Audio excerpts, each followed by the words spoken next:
All right, music fans, welcome back. Harmless Dave here, talking about real music in real time for real people just like you and just like me. The situation with Journey, I'm getting a lot of messages from folks that are like, hey, how can they do this? Meaning that they believe their performance was substandard, wasn't up to what it could be. The live performance with this music is difficult if your vocalist is struggling. It's just going to be a difficult thing because you're dealing with a superhuman vocalist from 40 years ago. I mean, for a lot of Journey fans, this summer represents the anniversary of really the greatest time in this band's history, 40 years ago. So it's amazing that you still have Jonathan Kane and Neil Shawn together on stage, and that's enough to keep this thing together. But you need somebody who can really deliver when it comes to these almost impossible to duplicate vocals. And this has been the battle for this band. And a little history lesson, obviously, Steve Augeri came in and did a great job with the band for a few years, but his voice burned out and he had to quit. He's still out there singing, and he sounds pretty good. But here's the thing about Augeri, it's one or two dates here and there versus hundreds of dates that Journey, I'm sure, has booked or is trying to book for the future. So it's grueling, it's wear and tear. After Augeri, you had the bionic Jeff Scott Soto, who is also still out there, who could still be fronting this band if the band had decided to keep Jeff.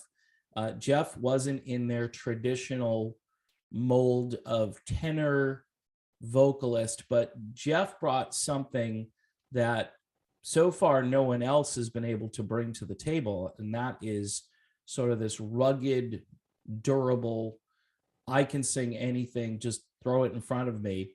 You know, the problem with Jeff maybe is that Jeff doesn't sound like the traditional Journey singer. Although if you go back and watch footage when Jeff was in the band for 11 months, great stage presence, which is very important, really commands the songs in a way that you're not worried if Jeff Scott Soto is going to hit a particular note.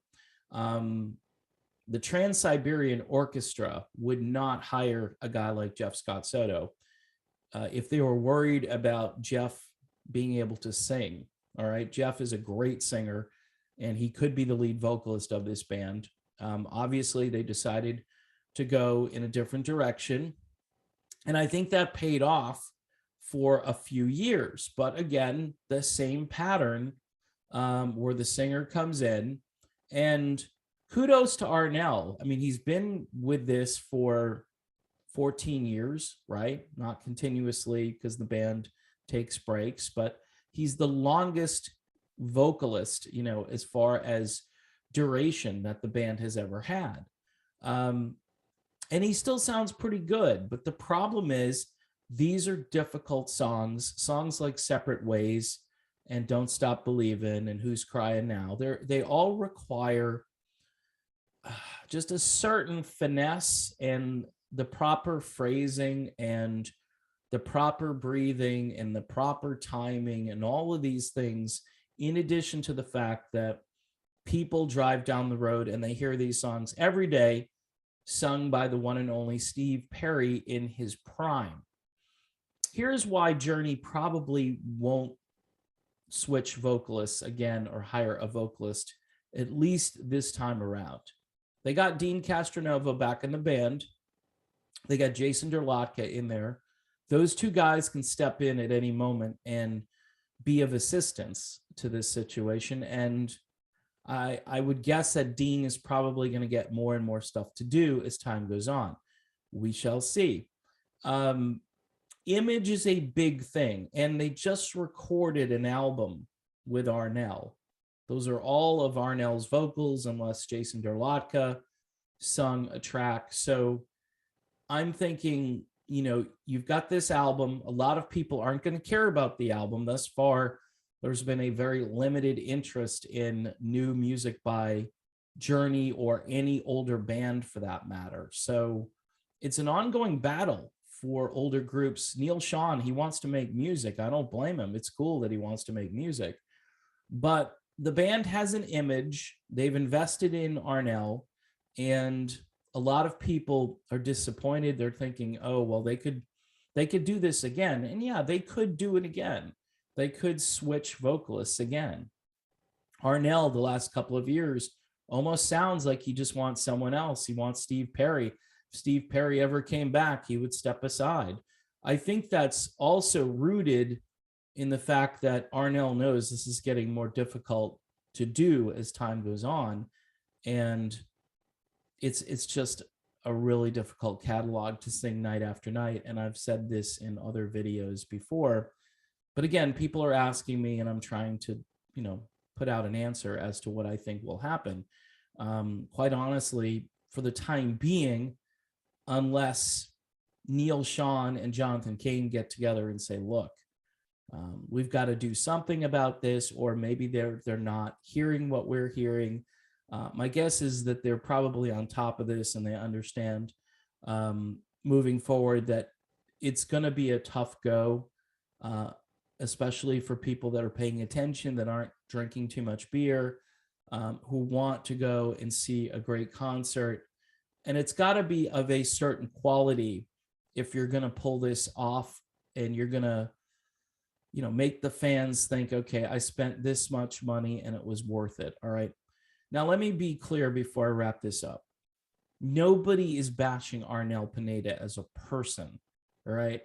Everybody knows this is the nicest guy on the planet. Everybody knows that. That's what makes this even more difficult. If he were a jerk, then yeah, I'd be like, just toss him aside, find someone else.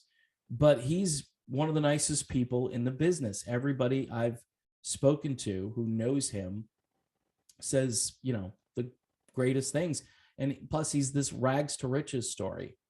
He's got another movie coming out, another documentary about his story, which is just a very compelling story. And when you watch the story unfold, it kind of puts you in a different place where you're not as critical.